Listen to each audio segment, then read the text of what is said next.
At this school, your entire social status depends on your gambling skills.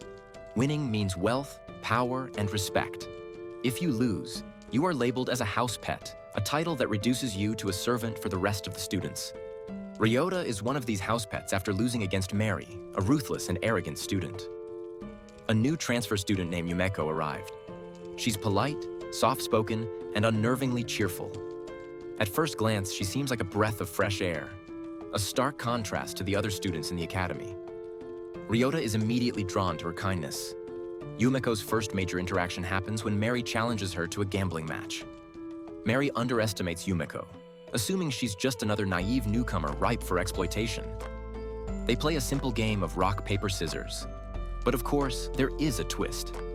Instead of playing traditionally, each player draws cards with the symbols for rock, paper, or scissors and places bets on the outcome. The more you bet, the higher the potential payout and loss. Mary starts the game confidently, using underhanded tricks to gain an early lead. She manipulates the game by using pre-arranged cards and a group of loyal classmates to signal which cards Yumeko will play.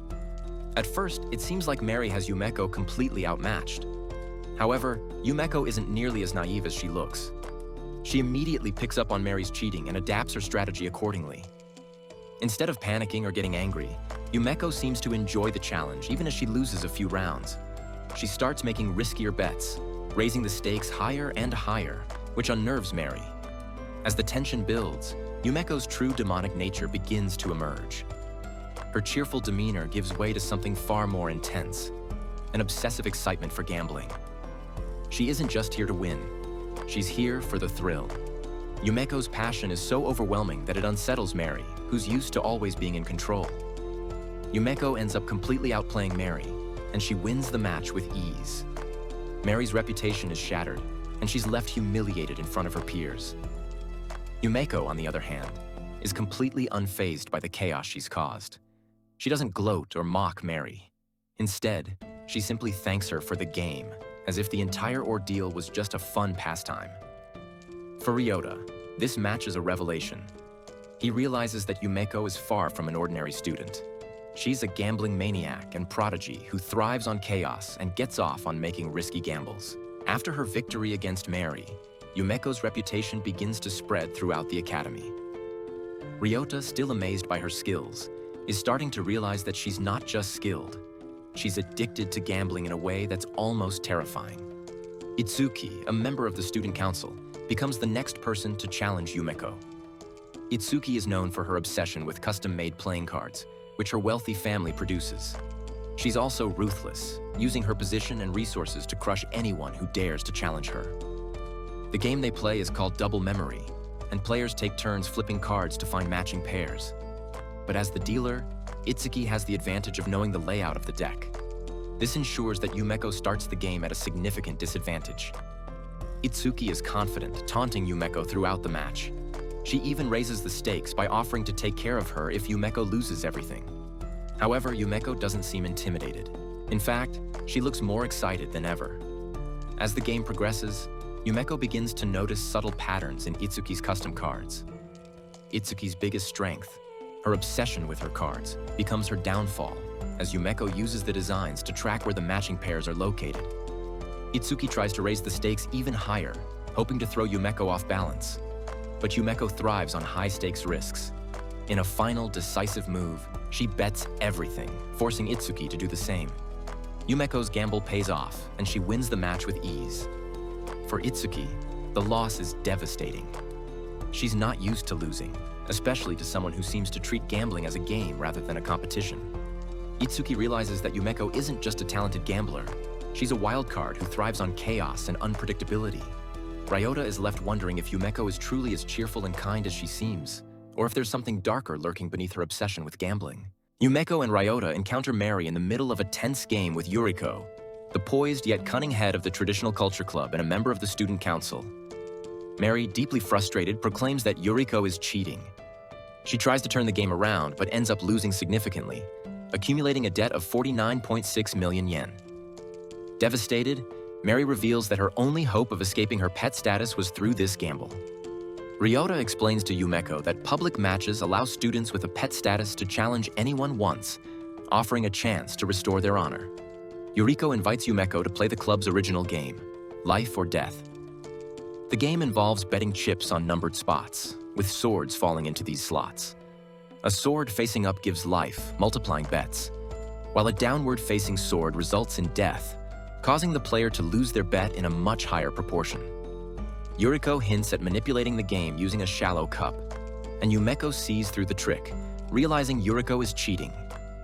Yumeko accuses her of using a magnet to control the swords, which Yuriko denies, but Yumeko continues to challenge her, accusing her of unfair gambling.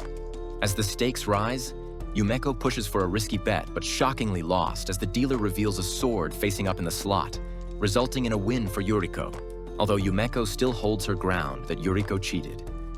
The tension escalates when a few student council members intervene, observing the match. Kirari, one of the student council members, mocked Yuriko's luck, and Yumeko boldly expresses her intent to gamble against the president next. The next day, Yumeko finds her new pet status marked by graffiti and insults at school, but she remains unfazed, jokingly embracing her new position. In the student council room, Kirari opens Yumeko's schedule as she plots for their next encounter. Ryota prepares 1 million yen to help Yumeko start fresh. To his surprise, Yumeko politely declines, revealing that the student council has yet to collect her debts. This baffles Ryota, as the council is known for being ruthless. Yumeko then shows him a disturbing document called the Life Contract Form, issued by the council. Meanwhile, Mary angrily confronts a member of the student council, Runa, in her office after receiving the same life contract. The contract dictates every aspect of her future. Runa coldly explains that the contract is legally binding, and Mary is obligated to obey it. When Mary protests, Runa warned that the council has many ways to ensure compliance, and failure to pay up will lead to a life of servitude. Back in the classroom, Ryota is horrified as he reads Yumeko's life contract. Yumeko is unfazed, smiling as she marvels at the lengths the council will go to maintain control. As they walk to class, they are intercepted by Jun and his gang. Jun demands that Yumeko follow him, leading her to a secluded alley. There, Jun's demeanor becomes menacing, and he demands she undress. Yumeko calmly removes her jacket, mocking him, before declining his request politely. This enrages Jun, who pins her to the wall.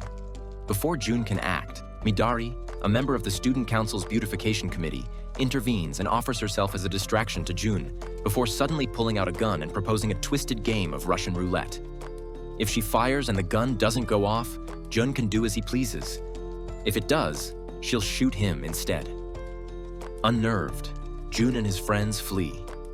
Ryota rushes to Yumeko's side, but she brushes off the encounter and thanked Midari for her help. Midari laughs and hints at wanting to gamble with Yumeko in the future. Ryota notices Yumeko holding a flyer for the Student Council's upcoming Great Debt Repayment event, which Mary also decides to attend. The event gathers dozens of indebted students in a grand hall where Sayaka, the president's secretary, announces the debt exchange game, which offers students a chance to erase their debts. Split into groups of 4, debts will be redistributed based on their debt levels. The game is presented as an opportunity for redemption, but Mary dismisses it as a hypocritical ploy to manipulate gratitude from the students. Much to Mary's dismay, she was assigned to the same group as Yumeko, whose colossal debt is unlikely to help Mary escape her own financial struggles. To Mary, this is just another example of how Yumeko's chaos has dragged her down.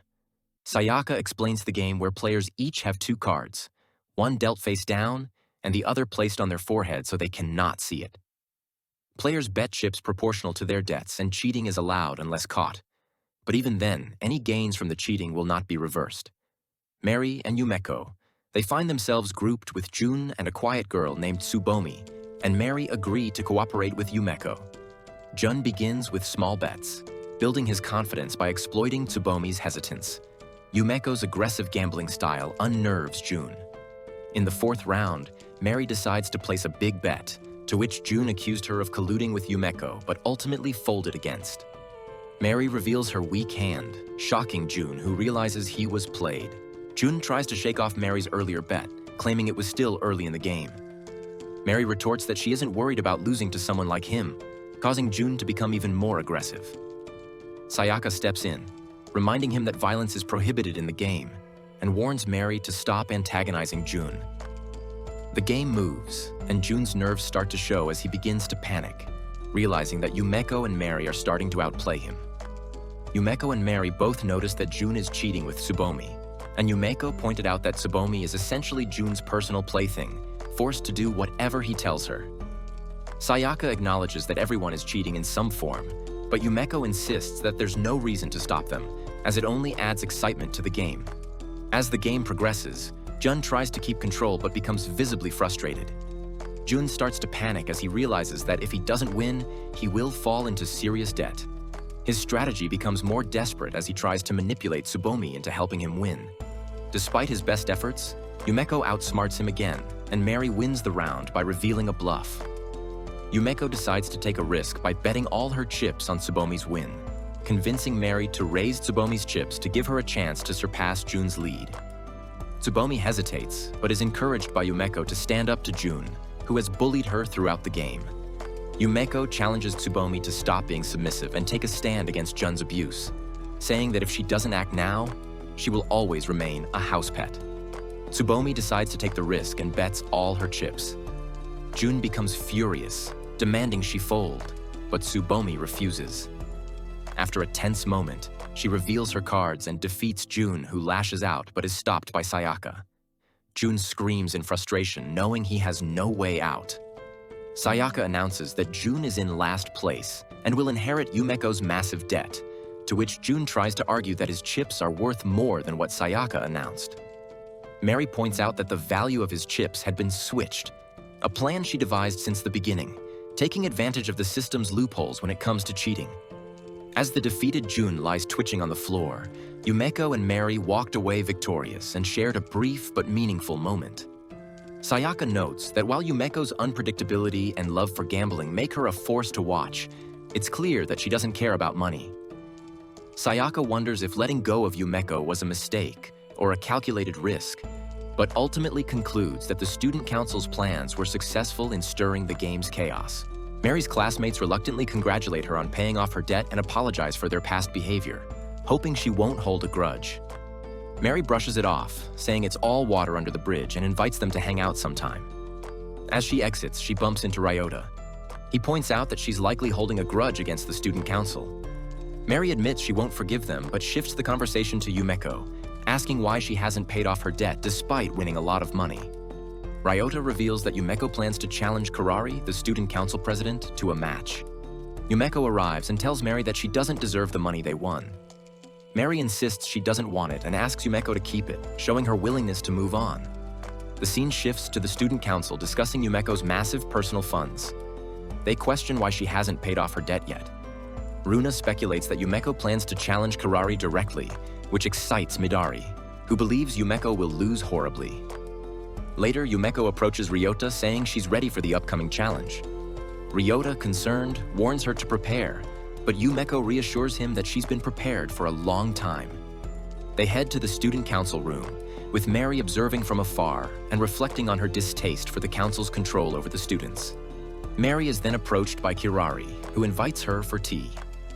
Over tea, Kirari comments on Mary's debt payoff and hints at the loss the student council faces now that Mary is free of her debt.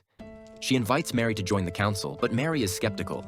Ryota and Yumeko are interrupted by Midari, who drags them into the basement for an interrogation. Midari proposes a game with high stakes, an ESP card guessing game where the loser gets shot with a real bullet. Midari explains that each correct card guess earns points, but if a round is lost intentionally, the loser shoots the winner.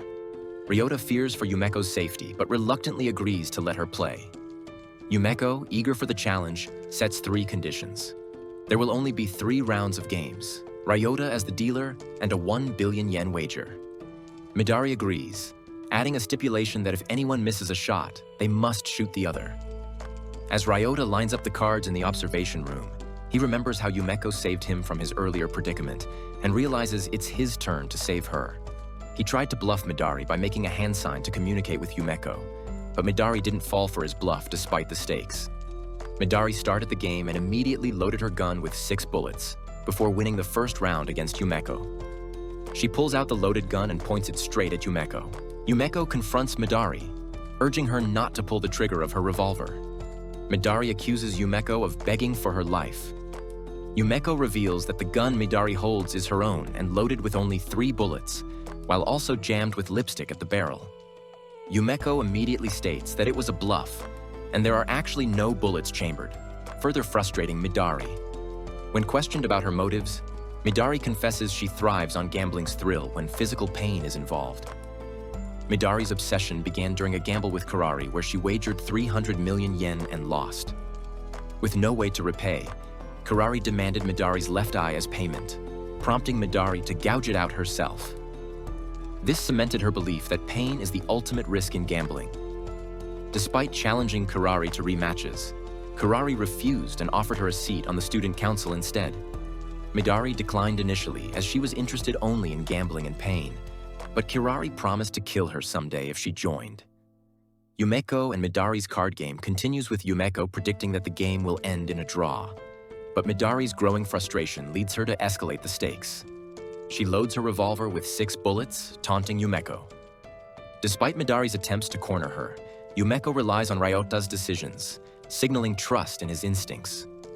Ryota, struggling with the mounting pressure, notices that the video feed is mirrored and realizes Midari's allies are cheating. When Ryota hesitates to comply with their demands, Midari threatens Yumeko's life. Yumeko flips the power dynamic by calling out Midari's cheating and deliberately steering the game into a draw. She exposes Midari's strategy as shallow, rooted not in the thrill of risk but in a desire for self-destruction. Yumeko condemns this mindset, stating that true gambling involves mutual stakes instead of monopolizing pain. Instead of feeling insulted, Midari is ecstatic and viewed Yumeko as a goddess. Despite Midari's pleas for further interaction, Yumeko coldly refuses and walks away, leaving her stunned. Kurari continues to pressure Mary into joining the student council, to which she rejected, challenging Kurari's elitist ideology where the weak are subjugated. Kurari compares the school hierarchy to a fish tank, musing on how the oppressed might overthrow the powerful. Mary vows to end Kurari's reign over the academy. Yumeko invites Ryota to a coin flip bet for a sweets buffet. Yumeko praises Ryota's decision-making under pressure, and the coin went in Ryota's favor. As Kurari temporarily departs from the academy, the student council finds itself in disarray. Kaede Manyuda and Yumemi seize the opportunity to expand their influence, with Kaede scheming to assert dominance over the council and Yumemi leveraging her celebrity status as the head of PR. Itsuki, who has fallen from grace following her loss to Yumeko, finds herself in a dire situation. Facing the prospect of disownment by her family, Itsuki pledges allegiance to Yumeko, hoping that Yumeko's ascension to the presidency will secure her reinstatement. Yumeko appears intrigued by Itsuki's desperation but gives little away. Yumeko receives an ostentatious challenge from Yumemi, a renowned idol and social media star who is seeking to solidify her reputation through spectacle. Yumemi proposes an unconventional gamble, a public idol championship to be staged in front of an audience. She wagers 50 million yen with the stipulation that if Yumeko loses, she will be forced to join Yumemi as an idol duo. This arrangement would bind Yumeko to an isolated, performative lifestyle, mirroring Yumemi's own existence devoid of genuine human connection. Curious of Yumemi's motives, Yumeko accepts the challenge, but not without adding her own twist. During their backstage preparations, Yumeko tricks Yumemi into confessing her disdain for her fans, whom she derisively refers to as pigs. Yumeko records the incriminating confession, exposing Yumemi's hypocrisy behind her idol facade. Before the competition begins, Yumeko raises the stakes. If Yumemi loses, the recording will be released, destroying her idol career and dashing her dream of becoming a Hollywood star. Yumeko, undeterred by the unfamiliar arena of idol culture, is determined to unravel Yumemi's carefully constructed persona.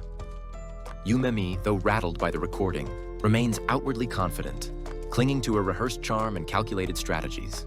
As Yumemi's concert concludes, the crowd remains in their seats for the spectacle. Her gamble with Yumeko. The competition is a dazzling showdown, featuring games meant to showcase idol skills like singing, dancing, and audience engagement, to which Yumemi's fans went crazy over as usual. Yumemi, confident in her charisma and preparation, slyly allows Yumeko to win the initial rounds, intending to amplify the humiliation of her ultimate defeat.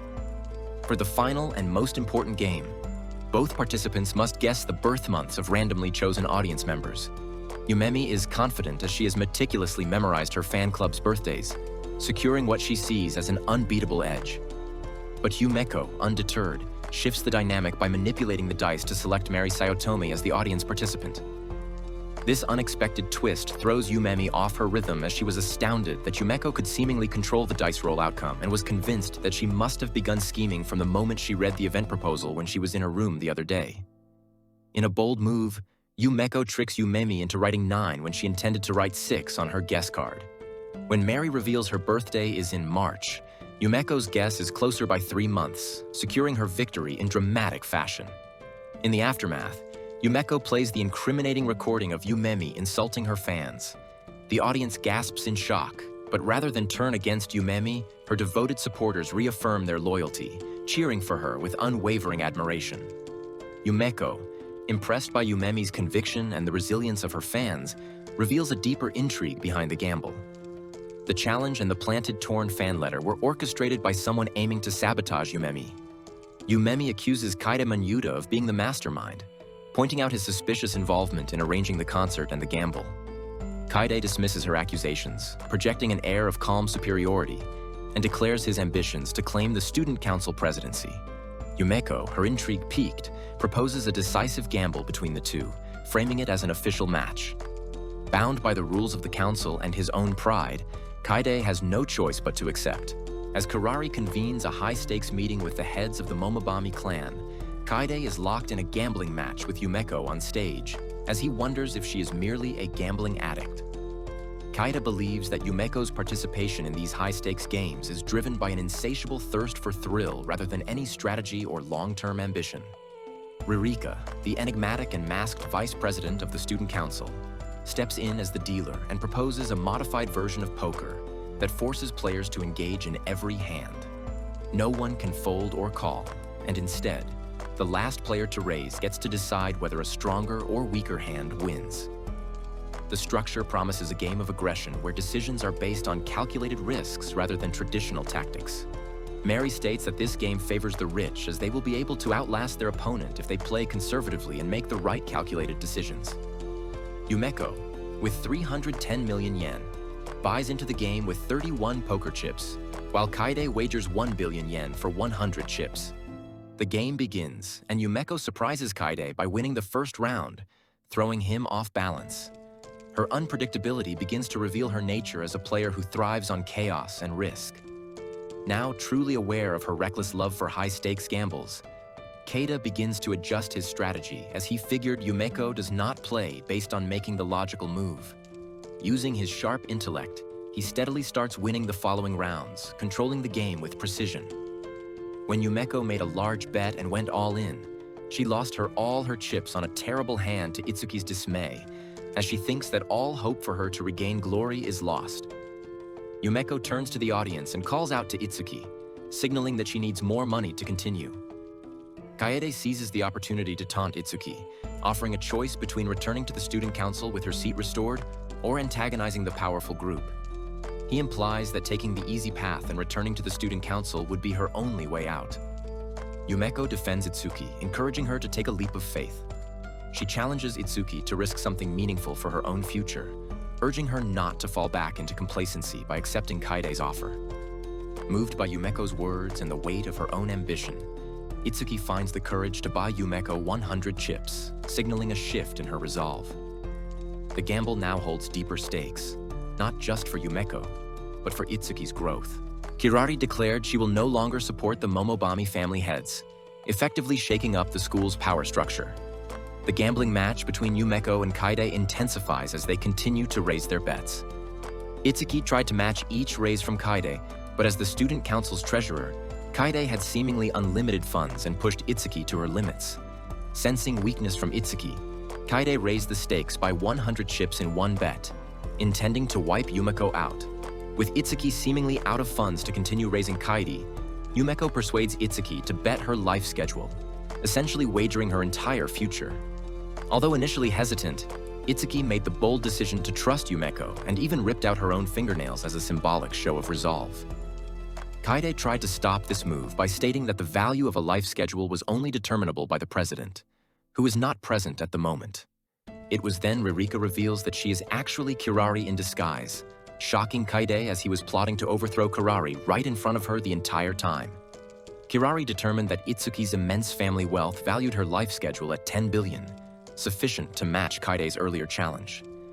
With Yumeko's total bet soaring to 12 billion yen after Itsuki wagered her life schedule, Kaide is forced to gamble his own life schedule in order to decide on the winning suit, and Yumeko and Itsuki were finally unable to match his raise any further. Confident in his decision, Kaide chose a strong hand as the winning suit, but this proves to be a fatal mistake when Yumeko unveils her hand, a trio of jacks, crushing Kaide's 3/8. Yumeko and Itsuki revealed that it was a setup from the start and that his loss was due to mistakenly underestimating Itsuki from the very beginning. The outcome leaves Kaide humiliated, billions in debt, and stripped of his student council position, causing him to faint and his hair to turn white. After the match with Kaide, Yumeko and Kirari share a quiet discussion about their mutual love for gambling as Runa suggested that they should face off in a gambling match. Yumeko and Kirari accepted the proposition immediately and declared that they planned to risk everything they have on a gamble. Concerned about her decision to face Kirari, Ryota confronted Yumeko. He reminds Yumeko of the risk of the loser being expelled, but she assures him that she's ready. Mary and Itsuki join shortly after, questioning Yumeko's strategy for the match. Itsuki presents a suitcase filled with tools for cheating, insisting that this is the only way to defeat someone as cunning as Kirari. Ryota disagrees, believing cheating goes against the spirit of Yumeko's gambling. Yumeko agrees with Ryota and declared she has no intention of tainting her gamble and insists that facing Kirari head-on is the only way to honor the essence of their match. With Runa acting as the referee, Yumeko and Kirari commenced a game incorporating tarot cards where both players chooses one card from a 22-cards deck, with Ryota picking the third card. Each tarot card is worth a certain amount of points, and depending on whether it's upright or reversed, those points go to either Yumeko or Kirari. After flipping open each of their cards, Kirari held a seemingly insurmountable lead, with the only chance of Yumeko winning coming down to Ryota picking the Fool card in the correct position, a 1 in 40 chance. Mary and Itsuki noticed that a single card was marked by Kirari when she showed the Fool card to everyone earlier, but Runa prevented them from hinting Ryota. Ryota eventually figured this out himself, but declined to pick the marked card, despite it likely being the Fool. Against his usual conservative nature, Ryota exclaims that he is leaving it entirely to luck, much to Yumeko's excitement. He ended up flipping a card that resulted in a draw between Yumeko and Kirari, a somewhat unexpected result. Both Yumeko and Kirari will not have to be expelled from the private academy. Mary and Itsuki debated whether the card marked by Kirari was indeed the Fool, or it was a trick that Kirari intended to pull, but Runa kept all the tarot cards before they had a chance to peek. Yumeko and Kirari expressed looking forward to the future as there must be more exciting games in store for them. At night, Runa made a phone call to the vice president, Kirari's twin sister, telling her how incredible of an opponent Yumeko was and foreshadowing a future showdown between the two. Remember to like and subscribe to the channel for more videos like this, and thanks for watching.